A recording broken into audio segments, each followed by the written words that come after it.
এখন আমি বানিয়ে নেব ব্রেকফাস্টের জন্য একটা ইউনিক রেসিপি। তার জন্য একটা পাত্র নিয়েছি, নিয়ে নিচ্ছি এর মধ্যে 3টে ডিম আমি ফাটিয়ে নিচ্ছি। 3টে ডিম আমি ফেটিয়ে দিয়ে দিয়েছি।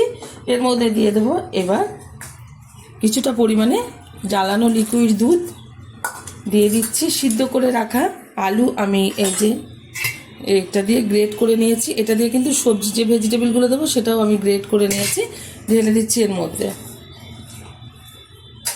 দিয়ে দিচ্ছি পরিমাণ মতো লবণ,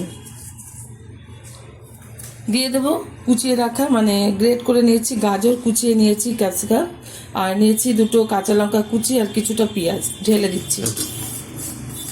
ভালো কালার আসার জন্য একটু কাশ্মীরি লঙ্কার গুঁড়ো, এটা আপনারা নাই ব্যবহার করতে পারেন। দিয়ে দিচ্ছি 1/2 চামচেরও কম একটু হলুদ গুঁড়ো, দিয়ে দিচ্ছি গোলমরিচের গুঁড়ো, দিয়ে দেবো কিছুটা ব্রেড গাম।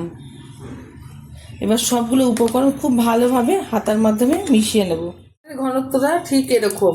আর এটা ভাজার জন্য আমি ওভেনে একটা তাওয়া বসিয়ে তেল ব্রাশ করে নিয়েছি, এখন এর উপরে দিয়ে দেবো।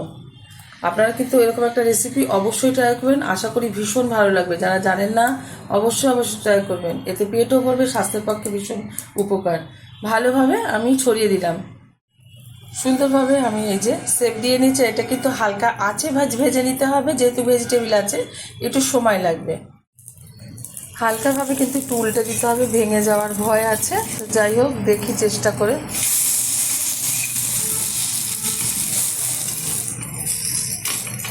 উল্টো পিঠটা খুব ভালোভাবে ভাজা হয়ে গেলে তুলে নেব একটা পাত্রে। আপনারা কিন্তু এরকম একটা রেসিপি অবশ্যই ট্রাই করবেন, বারবার বলছি ভীষণ ভালো লাগবে, ছোটো থেকে বড় প্রত্যেকের।